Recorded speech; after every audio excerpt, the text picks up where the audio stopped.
Okay, let's unpack this.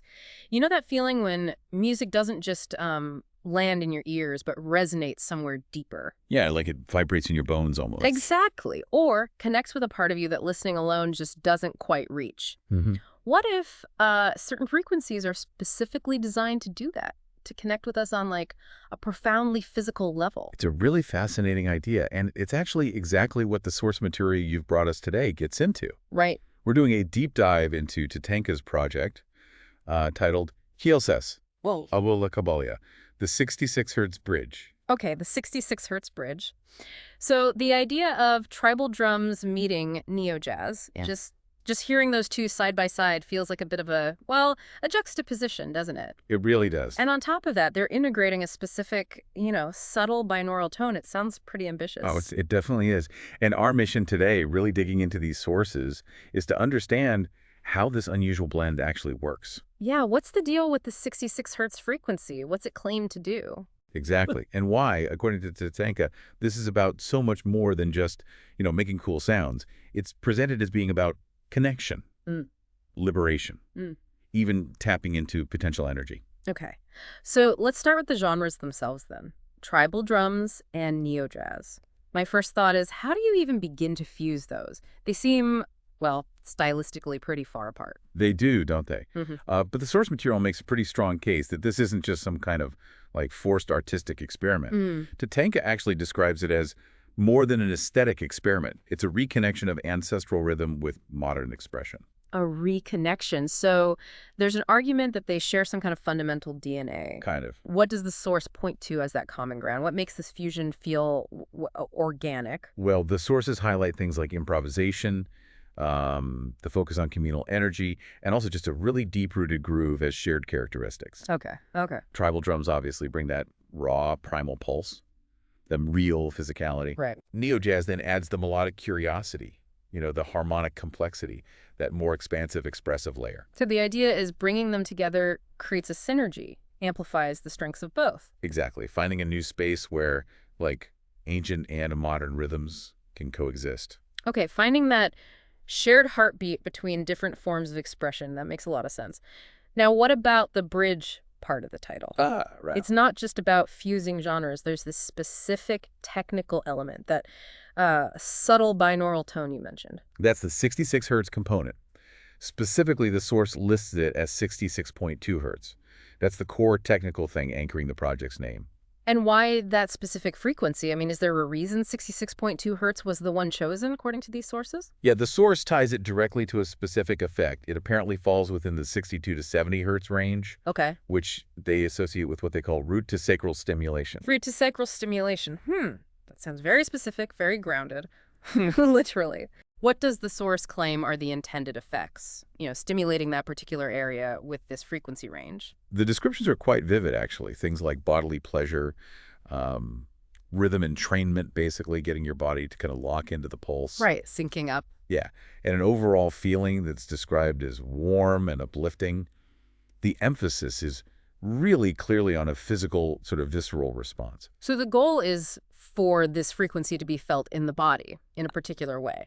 But putting a consistent tone like that into complex music, I mean, neo-jazz and tribal drums, how do they stop it from just sounding like an annoying constant hum, That's a great question. And that's where the technical subtlety becomes absolutely crucial. The source material actually details the approach. Okay. First off, it's placed at a really low volume, -24 dB. Minus 24 dB. Wow. That's incredibly quiet in the mix. It sounds like they basically don't want you to consciously hear it at all. Exactly. That's the intention. It's meant to be below conscious detection. It's also filtered. Filtered how? Using a low-pass filter set at 200 hertz. So that basically removes all the higher frequencies, stopping it from having any kind of sharp or noticeable edge that might grab your attention. And there's modulation involved too, you mentioned. Yes, exactly. It's slowly modulated around 0.8 hertz. The source calls this a gentle amplitude pulsing. Okay. So all these technical choices, the low volume, the filtering, the slow pulsing, they're all designed specifically to keep it unobtrusive. Yeah. Beneath your conscious awareness. It almost sounds like they're treating the sound itself less like an instrument you listen to and more like an environmental condition you sort of exist within while the music's playing. That's a really good way to put it, actually. Yeah. The source explicitly states it's not just heard, it's felt. syncing body awareness with groove-based music. Right. The technical design allows it to act as a kind of subconscious glue, you know, connecting that primal rhythm of the tribal drums with the more harmonically rich modern jazz elements, but in a way that you feel, not just perceive with your ears. And that connects back to that physiological sweet spot you mentioned earlier. Right. It's designed to foster that warm, grounded, sort of sensual response described for the root to sacral range. It's about providing a textural warmth without clutter, basically enhancing the physical experience of the music without adding noise or demanding your cognitive attention. It's fascinating how much technical precision is going into something that's supposed to be felt subconsciously. But the source material makes it clear this project isn't just about the musical fusion or the technical frequency, right? There's a bigger picture. Absolutely, yeah. TATANKA frames this project as being more than genre. Their core stated mission is about amplifying marginalized voices. Okay. And the 𝗧𝗔𝗧𝗔𝗓𝗓 is presented as like a prime example of their music meets mission approach. And AI is part of that approach. That adds another layer of modernity to this whole mix of ancient rhythms and specific frequencies. The source lists several AI tools they used. Yes, various AI platforms like ChatGPT, Meta.ai, Refusion.com, Suno.com, Moises.ai. They're mentioned in the notes on their creative process. Right. But the really intriguing detail, I think, in the narrative section is about an AI named Oris. Gory. Yeah. And it wasn't just the static tool. It was one that actually adapted to an artist's rhythm. Adapted to an artist's rhythm. Wow. That implies AI is being used in a really dynamic, almost collaborative way. Exactly. That's how the source presents it. This use of AI isn't about automation replacing human creativity, but as a collaborative tool. They even go so far as to describe it as a vessel of liberation, not assimilation. Liberation, not assimilation. That's a powerful framing. It is. And the story that really brings all these threads together, the fusion, the felt frequency, the mission, the AI collaboration, is the story of Aileen Hamia. Ah, yes. Her story in the source material is incredibly moving. It really brings that mission part to life, doesn't it? It really does. So Aileen was born in Casablanca. She worked cleaning at a sound engineering school. So she was surrounded by the tools of music creation, yet felt totally excluded from that world. She described feeling sound deep in her body. You know, the low tones in her stomach, sharp cymbals like flashes behind her eyes. But she lacked formal training and felt, as the source puts it, like the world just didn't listen to women like her. Wow.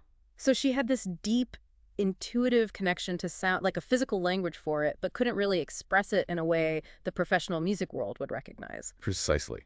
And then, while cleaning one night, she accidentally played a demo track from TATANKA, this blend of tribal rhythms, jazz elements, and that subtle low hum. The 66 hertz track. Right. And the source says it moved through her body like prophecy. It sounds like that moment was just a profound validation of her whole internal experience of sound. Finding her own feelings reflected back at her in the music. So how did she manage to connect with TATANKA from there? I mean, given her background, a standard application probably wasn't really an option. No, it wasn't. Her application wasn't a resume. It's described as a field recording. A field recording. Yeah. Like a collage of sounds from her life. The wind through laundry hanging on a line, the rhythm of her brother playing the darbuka, and then whispers of an imagined jazz tune layered over it all. That's such a raw, authentic, and deeply personal way to introduce yourself, and clearly it resonated with them. It absolutely did. She was accepted into the TATANKA residency, and she found a world where she felt heard without prejudice. That's powerful. And this is where she encountered that Oris AI looping module we mentioned, which significantly adapted to her unique rhythmic pulses, her internal sense of timing. So the technology wasn't just a static tool she had to learn to use. It actually learned her rhythm. Exactly. It collaborated with her unique flow. And what she created there, her first piece, was called Silk Pulse. Silk Pulse. And it deliberately featured that 66 hertz undertone. And how did she describe the experience of that undertone, that 66 hertz frequency in her own piece? The source includes a really powerful quote. Yeah, she described it as the weight of a mother's heartbeat, heard through the soles of bare feet. Heard through the soles of bare feet. Wow. That image. I mean, it connects the ancient primal rhythm of a heartbeat, the grounded physical connection of bare feet on the earth, and the whole idea of music being felt rather than just heard, all in one phrase. It perfectly encapsulates the project's aims, doesn't it? Music felt physically, connecting to something foundational and deeply personal. And the impact of her track was apparently quite But significant. how so? What happened with it? Well, her piece streamed on this platform called AI, which featured a collection called subaltern frequencies, Okay. specifically designed to uplift voices from marginalized communities. And the impact was felt directly by listeners. The source mentions a message she received where a listener actually told her that her sound made my body feel safe. Made my body feel safe. That's such a profound reaction, and it circles right back to those descriptions of the 66 hertz effect, that feeling of warmth, groundedness, the physiological sweet spot. Exactly. It connects the technical frequency and the project's mission through a listener's actual lived experience. It really brings it all together, yeah. Mm-hmm. Her story is presented as basically proof of what happens when marginalized voices are given the platform to be not just included but amplified. Mm. She found a way, through this fusion of technology and felt sound, to exist loudly with dignity without compromise.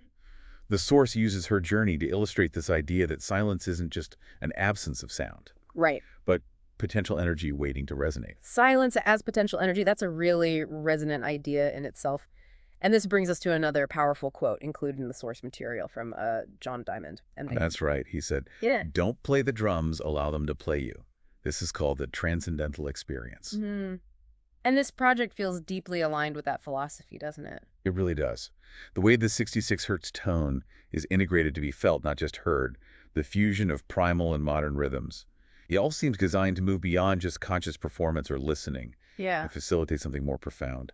It's described as enabling a re-entry point into the self. So it's about letting the sound move through you, connect you inward, allowing yourself to be played by the music in a way. Exactly. That aspirational transcendental element, facilitated by these specific artistic and technical choices like the 66 hertz undertone. That seems to be a core outcome TATANKA is aiming for with the 66 hertz bridge. Okay, so pulling this all together then, what's the key takeaway from this deep dive into TATANKA's 66 hertz bridge project and the source material you provided? Well, I think the core takeaway is that this project is a really deliberate, multi-layered experiment. It demonstrates how fusing seemingly disparate genres like tribal and neo-jazz, Right.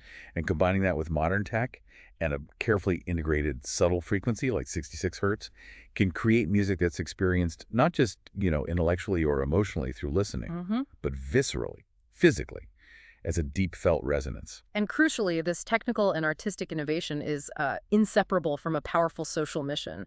The 66 hertz bridge isn't just a technical term. No, not at all. It's a metaphorical and literal bridge connecting musical worlds, connecting body and sound, and maybe most importantly, connecting marginalized artists like Aileen to a platform where their inherent potential energy can finally resonate loudly and freely. Yeah, it's a project that really challenges our assumptions about what music is for and how it can be used as a tool for empowerment and connection on a really fundamental level.